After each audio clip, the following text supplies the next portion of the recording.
Go. Grand Rising, everyone. Welcome to the Daily Huddle. My name is Chase Steele Grey, and I'm going to be your host for today. As always, on Wednesdays for health, wellness, and vitality, we have a very special guest today. I'm a little bit swayed and biased, but you're going to learn who he is in a second. Thank you so much for joining us. And before we get into it, I'm going to give you a quote for today. This quote is by Edith Sodergran, and the quote is, "The inner fire is the most important thing mankind possesses." Let's roll that tape.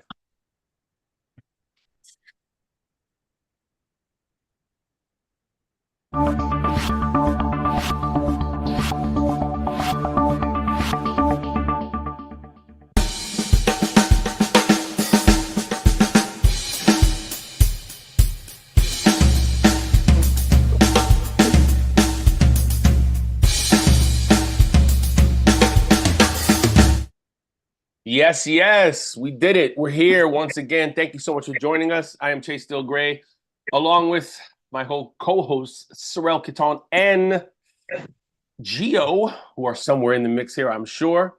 So today is a special day for me because I have the grand pleasure of having, what can I say, right? The ultimate mentor in my life, of my two great fathers. I have to just say that there's so much inspiration that comes from this one man. I'm going to tell you a little bit about him. Described a little bit of the background about him. He's just a very far-reaching individual. So much I can say. Chase Grey was born in New York, served in the Marine Corps, fought for our country in Vietnam. Born with the gift of gab, he has done a myriad of jobs in his lifetime: cab driver, gate agent, head waiter, DJ, high-end retail salesperson, and quite a few other things. Mr. Grey has 3 children, 4 grandchildren, a wife of over 20 years, 4 siblings, and an incredibly high spirit. His great attitude and always moving flow has kept him vibrant, happy, upbeat, and very comical over the years. He's also quite an avid jazz enthusiast. Oh, and by the way, he can cook and clean, and he can sing. He has a very full life. One of his favorite mottos is, whether you think you can or you think you can't, you are right. He is without a doubt living life to its fullest. Please welcome to the Daily Huddle, my father, Chase Steele Grey, Senior. Welcome to the Huddle, Pops. Mr. Chief. Good morning. I'm down here in South Florida in a city called Pompano. Been down here for quite some time, since the late 70s, and just moving forward, swimming along, as they say. Swimming along. Yes, you know what the question is, and we've discussed this many times, how you maintain vitality and wellness after 70. And before you unpack that, I just want to say, and I want to speak to everyone about this as well, it's interesting, through all the time that I've known you, which is obviously since I've been alive, there's certain things that you said to me over the years that have stuck, right? Things like, "Dad, what are you doing?" "Oh, I'm just doing life." Okay, doing life. "Dad, what should I do?" "What do you want to do?" "You should do what you want to do. You should live the life that you want to live." Okay, great. Or I would say something to you like, how can we do this? And you would say, "Oh, we'll figure it out. We're just moving forward." All these things that kind of stuck in my brain over the years. And now here we are, right? In the season of our life where we can reflect so clearly about where we've come from. How do you see yourself today, and how did you maintain such vitality after 70? You have to be able to change. You have to be able to change. It's not magic, not some special formula. You have to be able to change. When I grew up, you could ride the bus for 5 cents. I'm 74 years old. It went to 10 cents. It went to 20 cents, and it just keeps blowing up. Right. So it's a very basic example, but the example is that you must be able to change, because change is all around us. And if you don't change, you cannot interact. And if you can't interact, then you're at home eating bonbons. That's what you're at. You're at home eating bonbons. Yeah, because you can't change. You've got to get up. You have to stay moving, okay? I've had like 6 or 7 operations. I've had 2 spinal surgeries. I've had 3 hip replacements. How can you have 3 hip replacement. Well, I had one done twice. You only got two. Okay, all right, making sure. I've had one done twice. So, and I'm still standing tall at 74 years old. I still have a very active real estate career where I'm out and walking. I've Right. got some walking challenges, but I wake up every day and it's me. I have to be part of the day. I have to donate to myself. I have to be a fan of my existence. I have to have a plan. I have to move towards the light. And all of those choices present themselves every day. It Let me happens ask you to a all of question. us. It Sorry happens to to all of interrupt us. you. Are you with NBC? How do you have two cameras going at the same time? What's going on right now? I've got an iPad going as well as an iPhone. I love Okay? this. I love it. I love it. This is You amazing. have to be able to adjust. I've never seen that before. Well, of And course, my dad comes on as a two view thing. Of course, of course. So look, I mean, all that you said was true and very good advice as well. As a man who has had three children in this part of your life, how do you see the things that you've lived play out in your children? Is that fair to say that you've seen it? I see myself in all three of the children, and I have three very different children. I have you, the eldest, firstborn. I have Sky, and I have Milo. Milo's in Austin, Texas. Sky lives here in the state of Florida. I see her from time to time. And what you have to do is water each and every plant. Right. I talk to you a certain way, I talk to Sky a certain way, and I talk to Milo a certain way because you all have different makeups. Granted, we've all come out of the same house. I've socialized everybody, but everybody reads what I give differently. That's what the deal is, okay? There are things I can say to you that I can't say to Milo. I have to couch it differently. Sky, the same way. So you need to know your audience. That's what the deal is. Know your audience and know what you need to do and or say to that audience to get movement. Excellent. Excellent answer. Over the years, you've traveled, you've interacted with different people.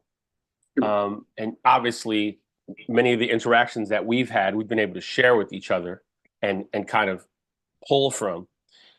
When you were growing up, based on the relationship you had with your father, what are some of the things that maybe he said to you that you actually are living in your life, which then transferred over to myself and Sky and Milo? Do you remember one or two things that you learned from him that you took with you? What I've learned that it's all possible. It's possible. It's true. Now you may need to adjust to engage the possibility. There's that word again. There it is. But it's all possible. Even when it seems like it's not possible, it is possible. I believe that. I'm selling a property the other day and it's on the market for $815,000. And the lady says to me, is that a firm price? And I tell her, well, there are no firm prices. Everything's negotiable.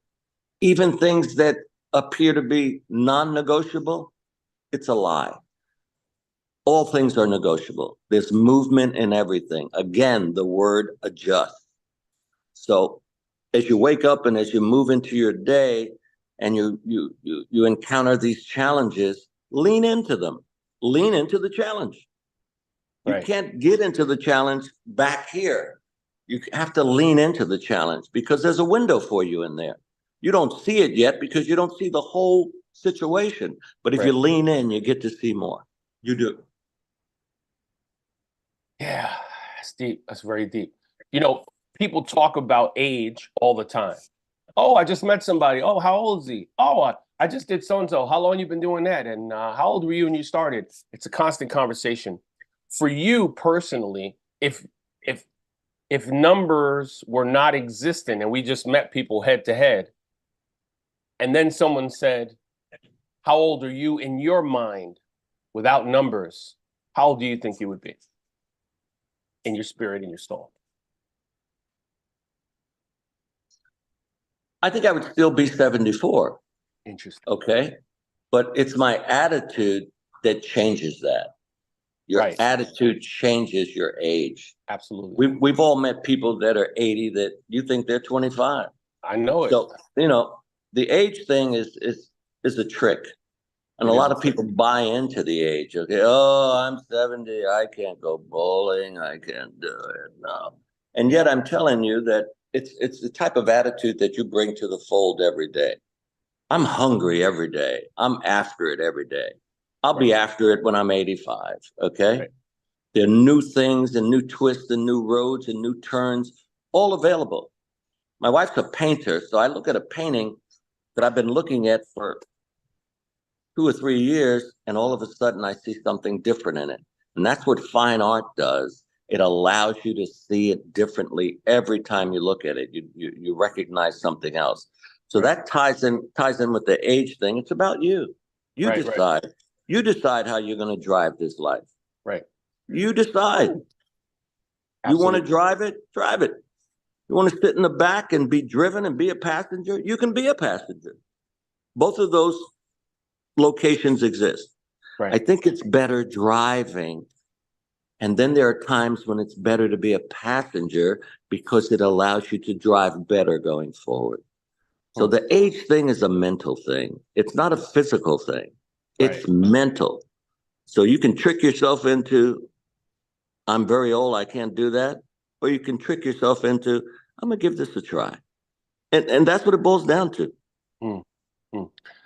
Um, a lot of my inspiration in life on how I approach certain things comes from a lot of things that I saw you do when you were in any kind of turmoil or kerfuffle. The way that you dealt with it was always so interesting to me as a child. And I often wonder when you see people that become passionate about something, there was a point in my life where I became passionate about music. And I remember you singing and I remember you playing this jazz all the time. And at first I couldn't hear it. I didn't understand it. It seemed like this constant song that just went on forever. Everyone's soloing and doing stuff. And I'm like, what is this? I don't understand this. Do you remember the moment where you felt, okay, I know this guy's gonna be a performer now? Like, is this something that happened? Because I was in the experience. I want to know how you saw it from your perspective and how that may have inspired you or not. I don't know. When I was 16 or 17, and I'd hang out with my dad, and he was playing jazz, and I would tell him, what's this music you're playing? And he said, your problem is you don't hear it. And I said, no, I hear it. It's just a lot of noise. What is this? He said, see, you're listening to Motown, and that's what's going on now. But one day you will hear this. So I went to Vietnam in 1967 and came back. And when I got back from Vietnam, I could hear it. It's amazing. Now, the experience of life led me to get a perspective on what's happening.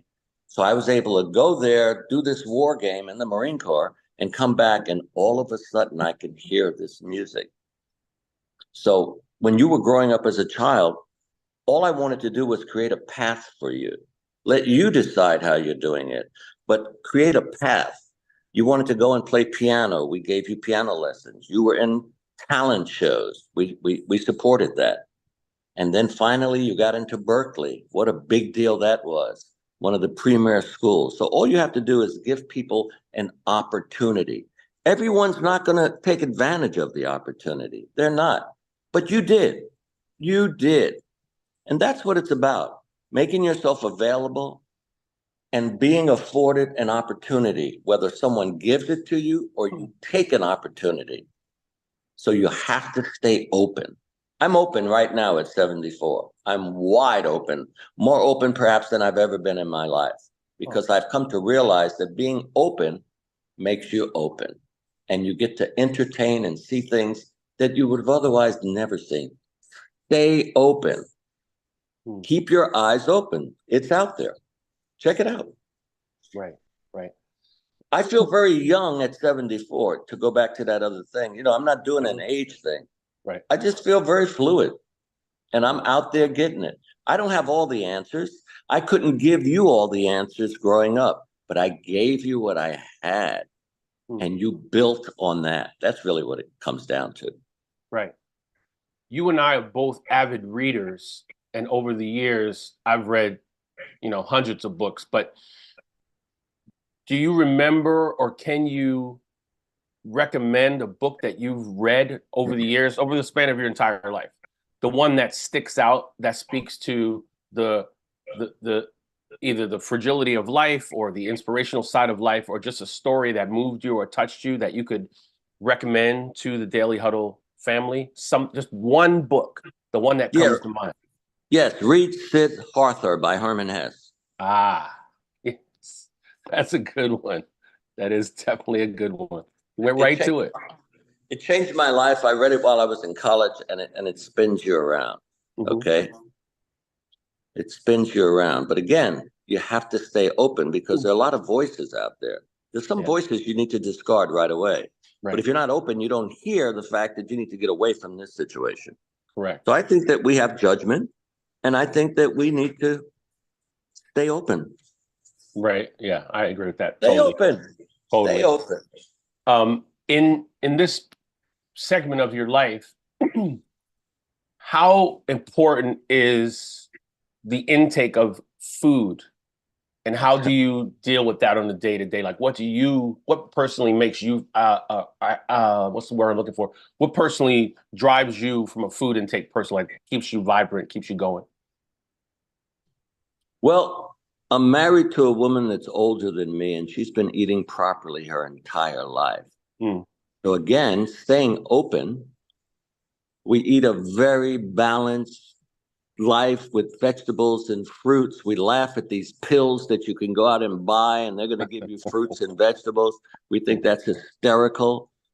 We eat a lot of green things. We do. Okay. That's what keeps us going. Okay. We eat fish. We eat chicken. Every once in a while, we'll have red meat. But the deal, forget about food, is working out, moving your body. Right. Okay. My wife, who's older than me, works out 5 days a week. 3 days a week, we do exercise. 2 days a week, she goes to the gym. We do workout at home. We have tricycles that we ride every day. That's really the key. Right. I'm at 173 pounds at 5'11". I've been there for a long time. And we work out. We keep moving. We keep moving. I have a cane now that I'm walking around with. It doesn't stop me. Right. I'm walking too fast with the cane. I'm being told to slow down. It's a cane, dude. It's a cane. Relax. Right. So working out is really a big part of any success story. You can't sit home and eat bonbons. It doesn't work out. Are you sponsored by bonbons today? Are you not telling me that? You become a bonbon. I'm telling you. You need to work out, and you need to watch what you eat. Right. You do. You know, we drink a lot of fluids. We're fluid people. We're not soda people. You just have to keep moving. You do. Right. Keep moving. Keep moving. Exactly. I'm gonna open up the floor to anyone who'd like to ask a question. Let's dance. Right now. And if anyone has a question for my pops, please raise your hand right now. Otherwise, I have a couple more questions I'd like to ask, and I'll get to it. Anyone? Anyone? Anybody? Bueller? Anyone? Yeah, I got something. Bueller, that's right. Good morning, Mr. Good morning. Chase. Hey, how are you, man? I have to call you Mr. Chase. Chase mentioned that you were in Vietnam. It's a true statement. I kept wondering, how did that impact you? Listening to you speak, all I can think about is Robin Williams doing his funny thing in that movie called Good Morning Vietnam. So I picture you as this fun, boisterous guy who's making life work the way it always works, even when at war. So I'm curious, what did you learn? What did you take away from your time in Vietnam? That it's all possible. When I got there, the first 3 months, I was frightened because it was a brand new experience. People are dying. You're watching people die. I hadn't seen people die. I was 17 years old. So the first 3 months were very difficult because I had to adjust. I had to adjust. The next 6 months, I didn't care. And the last 3 months, again, I became fearful again because after having spent 9 months there, I didn't want to die with the remaining 4 months. And what I've learned is that if you think you can make it, you can. And if you think you can't make it, you can't. So there are other soldiers, other Marines that came there who told me, dude, I can't do this. They died. They died. They really, really died because they had positioned themselves mentally that they couldn't do it, and it ended up that they couldn't do it. So you've got to believe in yourself, and you have to make the adjustments. And I'm still making adjustments at 74 to go forward. Amazing. Amazing. Do me a favor. You see where you're sitting right now? You just come a little closer right there and just look forward, because when you come forward, your head goes into the screen and we lose you. Anyone else have a question? Okay. So I was thinking the other day about about how far we've come in our journey and in our lives, and how I bring a part of my parents with me wherever I go. And I was thinking to myself, you know, when I watch you, I think about how I'm hearing other people say, I don't have my parents now, or, you know, you're lucky to have both of your parents, which I am very fortunate to have both of my parents. And I look at you and you're on this, you know, on the huddle today with us and all that, how fortunate I am to have you here. So I just want to make sure you know how grateful I am for you. Mm-hmm. And going forward, I want to know what haven't you done that you'd like to complete in this lifetime? I'd like to write a book about my experience in Vietnam. That's what I'd like to do. I think it'll be something that people can take a lot away with them. So that's a goal. And it's something I've started a few times and haven't finished, but I have a lot of free time now. So maybe now's a good time, 2024, to open up all that information and put it down on paper. So you still have it fluidly in your mind where you could write a whole book about situations, stories, people, everything. It's still very clear to you. I can start it from boot camp, my friend, in 1967 in South Carolina, and bring it all the way up to today. Wow. It's fascinating. It's still on different shelves in my brain. I don't have to go read anything. I can just deliver it. Right. I realize that you and your wife are entertainment guys. You guys go to the movies, you go to Art Basel, you go to different exhibitions, obviously, because your wife is a fantastic artist. What would you say from an entertainment perspective, be it television shows, art galleries, whatever the case would be, what would you say right now is the thing that you is most consistent in your what's the word I'm looking for, in your schedule? Like, I know you watch Sunday mornings, right? Is that what it's called? Sunday morning on? Well, Sunday morning on CBS. It's a news magazine that comes on every Sunday. Yeah. From CBS. And it's just a news magazine that acquaints you with different trends and things that are going on presently. Right. Would you say that's your thing? That's your most consistent? Every Sunday morning, that's my thing. I go to the movie every Friday night. A movie that people need to engage is a film called American Fiction with Jeffrey Wright. Go see that film. It has a lot of nuance. It does a lot of different things, and it shows you a slice of life that's useful. Excellent, excellent, excellent suggestions. Well, oh, Sorrel, you have your hand up again? Yeah. Sorrel, I didn't even see it. There you go. Go ahead. Sorry. Mr. Chase, I'm curious. What is the working title of your book on Vietnam? Don't have a working title. That's very interesting. But the word change has to be in it because I went there as a 17-year-old person and came back, couldn't drink because you had to be 21, couldn't vote because you had to be 21. And when I got back from Vietnam, I was 20. So it's very interesting how you can go and fight a war for your country, and yet when you come back, you cannot vote and you cannot drink. That, of course, changed over a period of time, and they lowered it to 18. But the answering of your question is the word change and adjust would have to be in the title. So when I write it, I'm going to send you a copy, and you'll see that I've taken the word change and adjust, and I've married them in some sort of capacity. And that's what it's about for me, change. Because if we change, you continue to live. If you don't change, you die. You die. If you have a plant and you don't water it as you watch it, it dies right before your eyes. You need to change. You need to water every day. Every day. Excellent. Excellent. Rashida, come on in. Good morning, everyone. Good morning, Grand Rising. Mr. Chase, Senior. Let me make the correction, Mr. Chase, Senior. How are you? Thank you so much for, I am so delighted to meet you finally, because I am your son, one of his best sister. Where are you from? Where are you from? I'm from Costa Rica. My. I was just in Costa Rica about 3 weeks ago. Oh my goodness. Oh, I'm telling you, that's where my heart rely on, Costa Rica.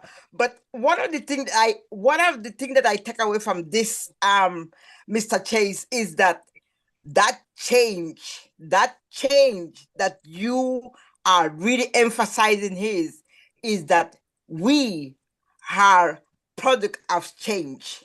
Yes. And it's just amazing. That's what I took. That was the strongest link that I took away this morning. Good. Change. Good. And Good. trust me, if we can adjust to change, we can change our world and can change the world around us. Thank you so much for that. I took it and I'm going to take it and run with it. Mr. Chase, thank you so much for being here on the Daily Hurdle.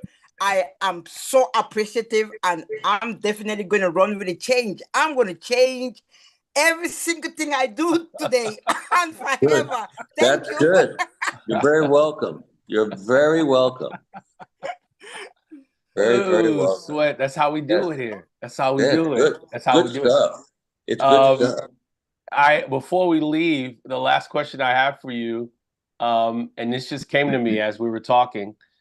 Of all your years on the planet, what would you say, just off the top of your head, was the highest point of your clarity and happiness thus far? Well, maybe it was your birth. You know, I had never had any children before, so you were born and my whole brain changed because I now have somebody I'm responsible for. And I'm so high about it when you're born that I'm trying to put together how am I going to impact this individual. Right. And I ended up deciding that I was going to tell you the truth. Whether it was good news or bad news, I was going to be truthful to you.